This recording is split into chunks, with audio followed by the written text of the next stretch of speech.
ini? Alhamdulillah. Baiklah, kalau Ibu lihat hari ini semuanya masuk ya. Berarti nggak ada yang nggak datang. Baik, karena hari ini adalah pertemuan kita pertama pelajaran fisika. Jadi untuk pelajaran kita supaya nanti kita belajarnya lebih baik ya, sesuai dengan yang kita harapkan, efektif, nyaman dan menyenangkan. Jadi kita akan membuat yang namanya keyakinan kelas. Nah, apa sih keyakinan kelas itu? Apa perbedaannya dengan peraturan kelas? Ya, mungkin selama ini kita sudah membuat yang namanya peraturan-peraturan kelas ataupun peraturan-peraturan yang ada di sekolah kita, ya kan? Ya, jadi misalkan ada peraturan, mengapa orang yang mengendarai sepeda motor harus menggunakan helm? Kira-kira apa nilai kebajikan yang diharapkan di sana? Apa dia?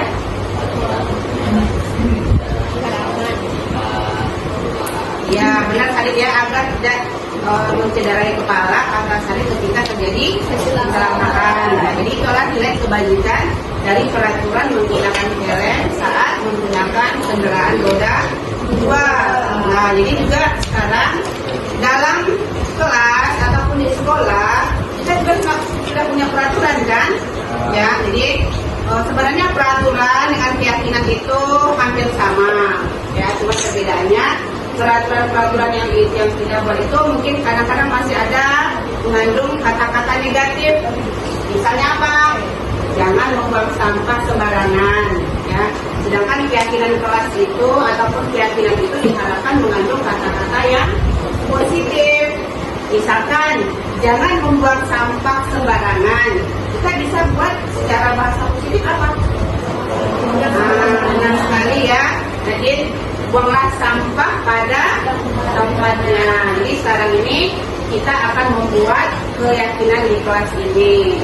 Ya, keyakinan kelas tadi sama juga dengan nilai-nilai kebajikan universal yang kita sepakati secara bersama.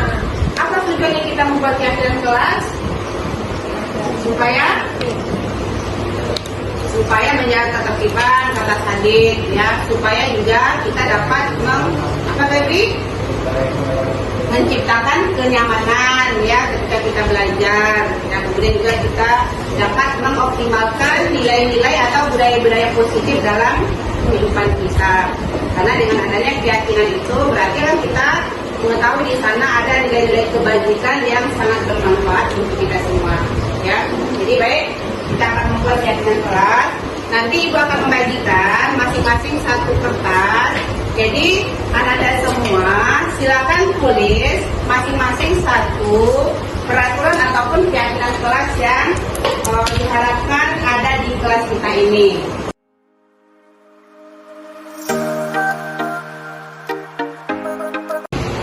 Oke, jadi semuanya sudah membuat masing-masing satu keyakinan yang ingin dibuat di kelas ini. Sekarang Ibu ingin dari pendapat anak-anak semua di sini kita lihat yang sama sehingga nanti kita bisa simpulkan dari sebanyak ini ada 31 ya.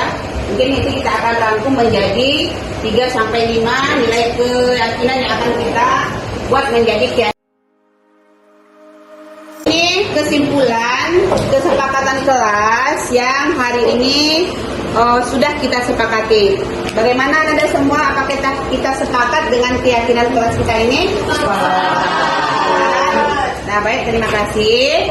Karena kita sudah sepakat semuanya untuk membuat keyakinan kelas kita di 12 MIPA 4 ini. Untuk itu kita harus menandatangani kesepakatan ini supaya kita mempunyai rasa tanggung jawab dengan apa yang kita sepakati bersama ini.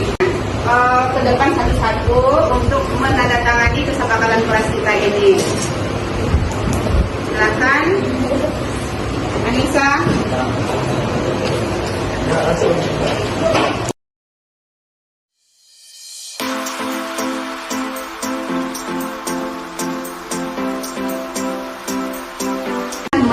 Menandatangani kesepakatan kelas kita yang kita buat menjadi keyakinan kelas. Terima kasih. mudah-mudahan kita akan dapat menjalankan keyakinan kelas yang sudah kita sepakati bersama ini ya Nak ya. Terima kasih.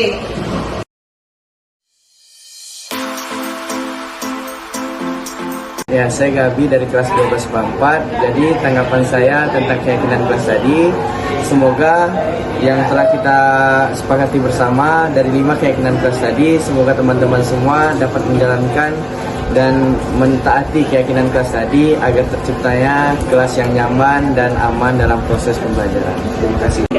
Halo, perkenalkan nama saya Gilman Panjaitan dari kelas 12 IPA 4. Tanggapan saya setelah membahas keyakinan kelas, pastinya saya merasa lebih senang dan tenang karena kelas membuat sebuah kesepakatan yang nantinya akan kami rencanakan bersama untuk menciptakan kondisi kelas yang nyaman dan aman untuk belajar. Halo, saya Nakesha. Saya akan memberikan tanggapan tentang keyakinan kelas kami pada hari ini. Menurut saya, keyakinan kelas kami hari ini adalah sesuatu hal yang positif, yaitu bisa memberikan kami dampak yang baik seperti memberikan kenyamanan satu sama lain, saling menghargai, dan membuat kita menjadi lebih baik. Semoga dengan adanya keyakinan kelas ini, kelas kami akan menjadi kelas yang lebih baik lagi, dan semoga anggota kelas di kelas saya dapat mematuhi aturan-aturan keyakinan kelas yang ada. Terima kasih. Hai semuanya, perkenalkan nama saya Indah Geza Aurelia orang dari kelas 12 MIPA 4. Setelah membuat keyakinan kelas bersama Bu Elsa tadi, saya berharap kelas 12 MIPA 4 dapat menjalankan keyakinan tersebut dengan sebaik mungkin dan dapat menjadikan kelas 12 MIPA 4 lebih aman dan nyaman dalam proses pembelajaran. Terima kasih.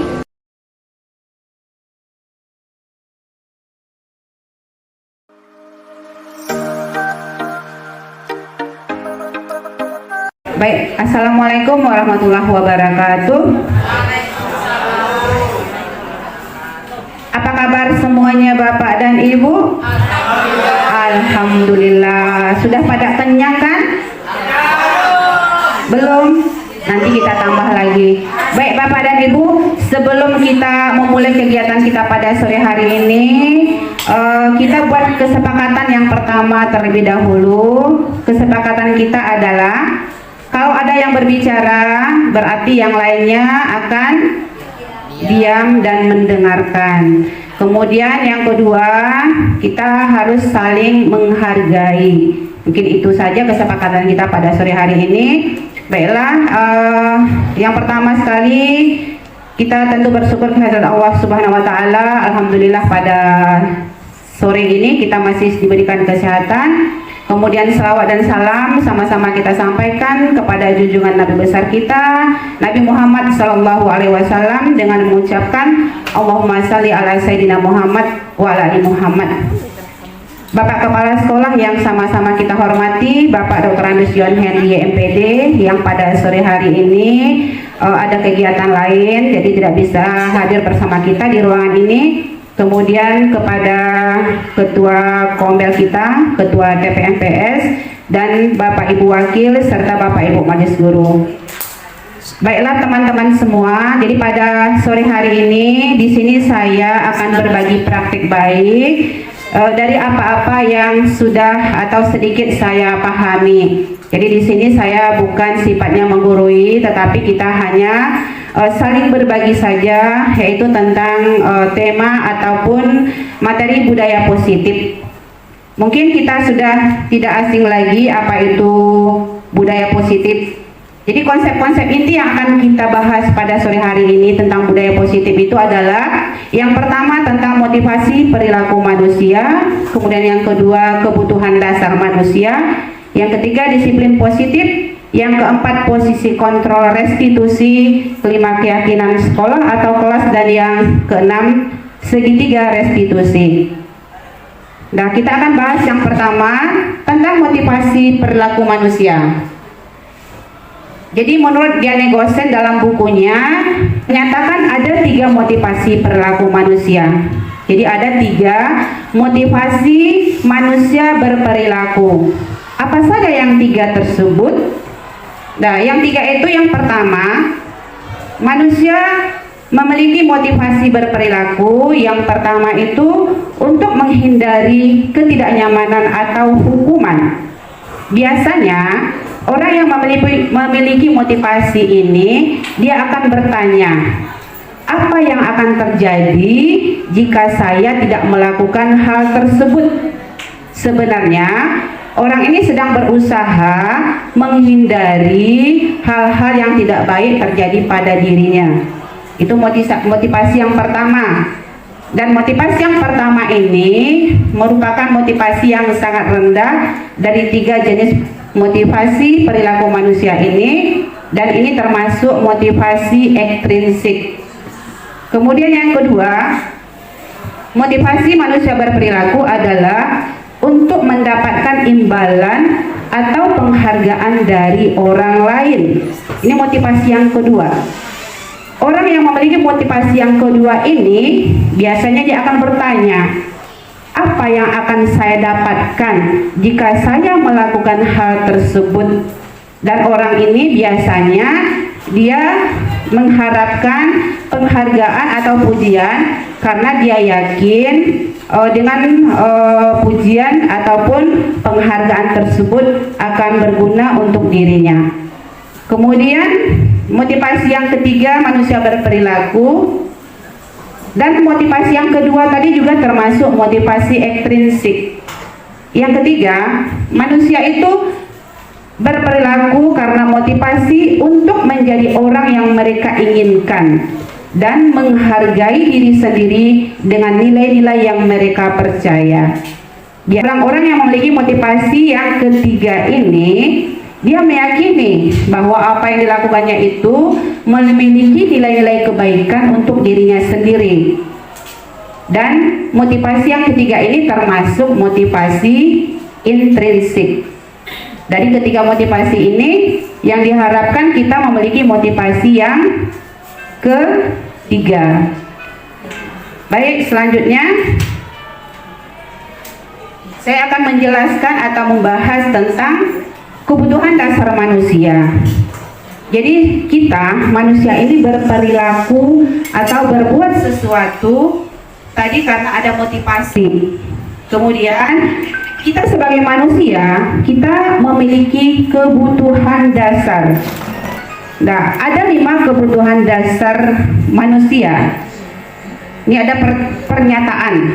Ketika seorang murid melakukan suatu perbuatan yang bertentangan dengan nilai-nilai kebajikan atau melanggar, sebenarnya dikarenakan mereka gagal memenuhi kebutuhan dasar mereka. Jadi murid-murid kita itu berperilaku mungkin karena ada kebutuhan dasar mereka yang tidak terpenuhi. Jadi di sini ada 5 kebutuhan dasar manusia. Apa saja yang 5 tersebut? Yang pertama, kebutuhan untuk bertahan hidup. Yang kedua, kebutuhan akan kasih sayang dan rasa diterima. Ketiga, kebutuhan penguasaan. Keempat, kebutuhan kebebasan. Dan kelima, kebutuhan untuk kesenangan. Nah, di sini ada kasus. Jadi Pak Abdul kan sering cerita tentang anaknya 12 MIPA 5. Jadi sengaja saya sini buat namanya Pak Abdul. Studi kasusnya ya Dul. Jadi studi kasusnya Pak Abdul, wali kelas 12 MIPA 5, sedang bingung menghadapi ulah salah satu murid di kelasnya, yaitu Gabriel. Gabriel ya Dul. Beberapa temannya telah mengeluhkan Gabriel yang seringkali meminta bekal makan siang mereka secara paksa. Jika Anda menghadapi situasi seperti Pak Abdul, apa yang akan Anda lakukan? Menurut Anda, apa kira-kira alasan Gabriel melakukan hal tersebut? Ya, silakan Bapak dan Ibu. Ada yang mau mengemukakan pendapatnya dari 5 kebutuhan dasar tadi? Kira-kira Gabriel melakukan hal tersebut alasannya apa? Di balik 5 kebutuhan tadi, boleh? Saya positive thinking dulu di checklist yang kedua. Mungkin intinya kan saya berpositive thinking dulu ya. Mungkin si anak di rumah kurang mendapatkan yang namanya porsi haknya dia seperti pelayanan orang tua, mungkin tidak dimasakkan sarapan atau tidak dibekali dengan makan siang atau tidak diberi jajan cukup, sehingga akhirnya perilaku di rumah itu terbawa ke sekolah sehingga akhirnya anak menjadi anarkis begitu. Satu itu kalau analisa saya, positif thinking aja dulu. Baik, terima kasih Bu Sri. Mungkin ada lain yang mau menambahkan? Pak Abdul sendiri ada? Pak Abdul?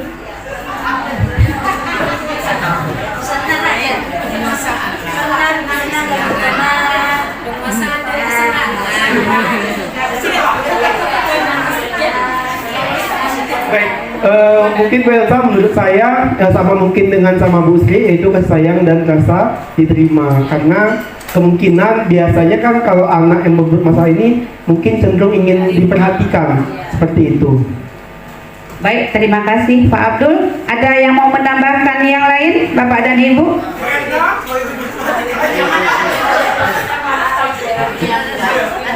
Ya, silakan Bu Sarina. Maaf ya Pak Sarjana. Oke, baik, terima kasih. Kalau menurut saya si poinnya boleh kan apa kita kesenangan. Dia senang ingin diperhatikan. Dia senang ingin bagaimana caranya dia mau, barangkali temannya senang juga dia memberikan seperti itu. Ada rasa senang balikan pada temannya itu. Jadi senang untuk bagaimana guru tadi bisa memperhatikan dia, seperti itu menurut saya. Baik, terima kasih Bu Sarina. Ada yang lain? Cukup. Baiklah, terima kasih teman-teman yang sudah memberikan pendapatnya. Sekarang coba kita lihat yang pertama, studi kasus tadi kan. Kita lihat alasan Gabriel yang pertama. Pertama, alasannya karena ia lapar dan orang tuanya tidak membawakannya bekal makan siang. Jadi jika seandainya Gabriel menyatakan dia lapar dan orang tuanya tidak membawakannya bekal makan siang, maka berarti kebutuhan dasar yang sedang berusaha dipenuhi, ini bukan Doni ya, Gabriel tadi adalah kebutuhan untuk bertahan hidup, ya, karena dia mengatakan dia dalam keadaan lapar. Berikutnya, kalau alasan Gabriel itu menjawab mengambil bekal temannya karena dia merasa senang temannya jadi memperhatikan dia, berarti kebutuhan dasar yang sedang dipenuhinya itu adalah kebutuhan kasih sayang dan rasa diterima tadi. Berikutnya, kalau misalnya alasan Gabriel dalam kasus tadi, dia merasa hebat karena temannya takut dengan dia dan menuruti keinginannya, maka berarti dia sedang berusaha memenuhi kebutuhan dasarnya akan kekuasaan atau penguasaan tadi. Berikutnya, kalau misalnya Gabrielnya itu memiliki alasan, dia merasa bosan dengan bekal makanan yang dibawakan oleh ibunya dari rumah, karena ibunya selalu membawakan bekal makanan yang sama, jadi ia ingin mencoba makanan teman-temannya. Berarti kebutuhan yang ingin dipenuhinya itu adalah kebutuhan kebebasan. Dan yang terakhir, jika misalnya Gabriel itu menjawab melakukannya karena iseng saja dan dia menikmati ekspresi temannya yang kesal karena diambil makannya dan menurut dia ekspresi temannya itu lucu, maka berarti kebutuhan yang sedang dipenuhinya itu adalah kebutuhan akan kesenangan. Jadi seperti itulah kita harus sebenarnya memahami murid-murid kita ketika dia melakukan suatu tindakan. Nah, berikutnya kita lanjutkan dengan disiplin positif. Apa sih disiplin positif itu? Jadi disiplin positif merupakan suatu cara penerapan disiplin yang mengajarkan anak bertanggung jawab dan menumbuhkan kesadaran diri berdasarkan nilai-nilai kebajikan. Artinya di sini anak-anak, baik anak-anak kita di rumah atau murid-murid kita di sekolah, mereka menyadari bahwa apa yang mereka lakukan itu apakah ada nilai-nilai kebajikannya di sana atau tidak, dan mereka itu bertanggung jawab atas apa yang mereka lakukan tersebut. Jadi disiplin positif lebih ke arah disiplin diri, disiplin diri yang dapat mengontrol diri dalam melakukan segala tindakan. Kemudian disiplin diri dapat membuat murid memahami dan menyadari berdasarkan motivasi internal, bukan akibat pujian, paksaan ataupun hukuman yang tadi. Tadi kan ada 3 motivasi kita melakukan sesuatu.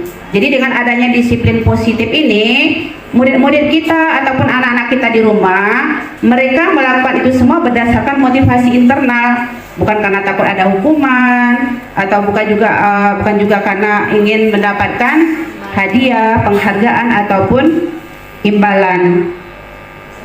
Jadi tujuan dari disiplin positif adalah menanamkan motivasi yang ketiga. Motivasi yang ketiga tadi adalah motivasi yang bersifat internal, di mana diharapkan itu yang akan tumbuh pada murid-murid kita. Jadi mereka inginkan, tadi motivasi yang ketiga tadi kan, yaitu untuk menjadi orang yang mereka inginkan dan menghargai diri sendiri dengan nilai-nilai yang mereka percaya. Itu motivasi yang ketiga. Jadi mereka akan tetap berperilaku baik dan bekerja ataupun melakukan sesuatu berdasarkan nilai-nilai kebajikan yang mereka percaya. Jadi itu tentang kira-kira disiplin positif. Berikut posisi kontrol restitusi. Nah, apa sih yang dimaksud dengan restitusi? Apakah Bapak dan Ibu sudah pernah mendengar kata-kata restitusi? Ada restitusi pajak. Restitusi pajak ya Bu Sri? Ya. Jadi yang dimaksud di sini restitusi itu adalah proses menciptakan kondisi bagi murid untuk memperbaiki kesalahan mereka sehingga mereka bisa kembali pada kelompok mereka dengan karakter yang lebih kuat. Itu menurut Gosen 2004. Jadi maksudnya di sini restitusi itu adalah kan siswa kita atau murid kita misalnya melakukan suatu kesalahan. Kemudian mereka menyadari kesalahan yang mereka lakukan tersebut dan mereka berupaya atau berusaha untuk keluar dari atau memperbaiki kesalahan-kesalahan mereka itu dengan kesadaran dari mereka sendiri. Intinya seperti itu restitusi. Jadi posisi kontrol restitusi itu ada 5 ya. Kita sebagai guru ternyata ada 5 posisi kontrol kita. Yang pertama sebagai penghukum. Yang kedua sebagai pembuat merasa bersalah. Yang ketiga guru sebagai teman. Keempat guru sebagai pemantau. Dan yang kelima guru sebagai manajer. Nah, mungkin coba kita lihat video ini. Nanti Bapak dan Ibu atau kita semua bisa melihat kira-kira ini dia termasuk di posisi yang mana? Naren, sini kamu. Selamat pagi Bu. Selalu terlambat. Kamu deh pasti terlambat. Maaf Bu, saya... Apa? Baik, terima kasih teman-teman. Jadi setelah kita menyaksikan video tadi menampilkan 5 posisi kontrol sebagai seorang guru. Ya, yang pertama tadi Guru sebagai penghukum. Kemudian yang kedua, guru sebagai pembuat merasa bersalah. Ya, dibuat sehingga siswa itu dia merasa bersalah apa yang dilakukan dia. Kemudian yang ketiga, guru sebagai teman. yang keempat, guru sebagai pemantau. Dan yang terakhir guru sebagai manajer. Nah, dari kelima posisi kontrol yang ada tersebut, kita diharapkan untuk bisa menjadi sebagai posisi sebagai manajer.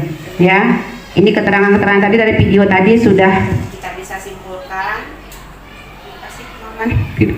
Kita bisa simpulkan dari video tadi, ini adalah kesimpulannya. Guru sebagai pemantau, bagaimana cara berbicaranya. Kemudian guru sebagai manajer, bagaimana cara berbicaranya. Jadi dari kesimpulan ini, di antara 5 posisi kontrol tersebut, sebaiknya kita sebagai seorang guru menggunakan posisi kontrol sebagai manajer. Karena dari penelitian-penelitian para ahli, hukuman, penghargaan, hadiah ternyata tidak efektif untuk merubah perilaku seseorang. Jadi itu harapan kita bisa sebagai manajer seperti yang sudah kita saksikan tadi. Berikutnya kita akan melihat tentang keyakinan kelas. Apa sih keyakinan kelas tersebut? Jadi keyakinan kelas itu seperangkat nilai dan prinsip yang disepakati bersama oleh guru dan siswa untuk memandu perilaku dan interaksi di dalam kelas. Keyakinan kelas itu berupa pernyataan-pernyataan universal. Jadi apa sih gunanya keyakinan kelas tersebut? Kenapa kita harus membuat keyakinan kelas? Jadi keyakinan kelas itu dibuat dalam bentuk positif, artinya kata-katanya positif, bukan kata negatif. Misalnya, jangan terlambat masuk kelas. Itu kan ada kata jangan, ada kata negatif. Ya, kita rubah menjadi kata-kata positif. Misalnya, tepat waktu masuk kelas atau disiplin dan tepat waktu. Itu keyakinan-keyakinan kelas yang harusnya tidak kita buat dalam bentuk kata-kata positif. Dan kemudian keyakinan kelas itu juga tidak usah terlalu banyak sehingga siswa kita tidak gampang mengingatnya ya kalau tidak terlalu banyak. Kemudian semua warga kelas berkontribusi dalam membuat keyakinan kelas yang dilakukan dalam kegiatan curah pendapat. Dengan adanya keyakinan kelas, di setiap kelas diharapkan mampu mewujudkan tujuan dari pendidikan yang lebih berorientasi kepada nilai luhur Pancasila, yaitu profil pelajar Pancasila. Karena dengan keyakinan kelas itu, murid-murid kita meyakini nilai-nilai kebajikan yang mereka anggap itu adalah nilai yang baik untuk mereka lakukan sendiri. Nah, berikutnya ini segitiga restitusi. Apa sih segitiga restitusi tersebut? Jadi ketika kita menghadapi siswa-siswa kita yang bermasalah, tadi kita diharapkan berada pada posisi manajer. Kita bisa menyelesaikan permasalahan-permasalahan siswa kita itu dengan menggunakan namanya segitiga restitusi. Jadi segitiga restitusi itu, ini kita lihat videonya di sini, apa yang dimaksud dengan segitiga restitusi tadi. Dan bahagia Ibu dan Bapak guru hebat. Pada video kali ini kita akan membahas tentang salah satu program disiplin positif yang diterapkan di lingkungan sekolah yang dikenal dengan nama restitusi. Jadi dari video tadi kita saksikan atau kita lihat cara menerapkan segitiga restitusi kepada anak-anak kita yang mengalami masalah baik di kelas ataupun di sekolah. Ya, segitiga restitusi tadi tahapannya ada 3. Pertama, kita menstabilkan identitas. Artinya ketika kita memanggil siswa itu kita tidak langsung marah-marah. Ya, kita stabilkan dulu emosinya. Kita boleh mengatakan semua orang bisa berbuat salah. Ibu pun juga pernah berbuat salah, seperti itu. Kemudian setelah itu kita memvalidasi tindakan yang salah. Ya, kita validasi tindakan yang salah mana yang dilakukannya tadi, dan terakhir nanti kita menanyakan keyakinan kelas. Makanya itu kita perlu membuat keyakinan kelas. Kita perlu menanyakan kembali kepada mereka ketika mereka melakukan suatu kesalahan. Kita balikkan ke mereka. Kira-kira keyakinan kelas yang mana yang sudah tidak kamu jalankan? Nanti dia akan menjawab sendiri. Ya, teman-teman. Ini tahapannya sudah tadi, menstabilkan identitas, validasi tindakan yang salah. Dan itulah kira-kira tahapan segitiga restitusi. Dan terakhir, semoga kita semua dapat mewujudkan budaya positif di sekolah kita ini. Ya, memang merubah sesuatu yang baru itu tidak semudah membalikkan telapak tangan. Ya, hukuman penghargaan itu tidak efektif untuk merubah sikap, perilaku ataupun karakter murid-murid ataupun anak-anak kita. Jadi kita perlu memahami tadi mulai dari motivasi dia melakukan sesuatu, kemudian kebutuhan dasar yang belum terpenuhi mungkin ya. Baiklah teman-teman, itu saja yang bisa saya sampaikan pada kesempatan sore hari ini.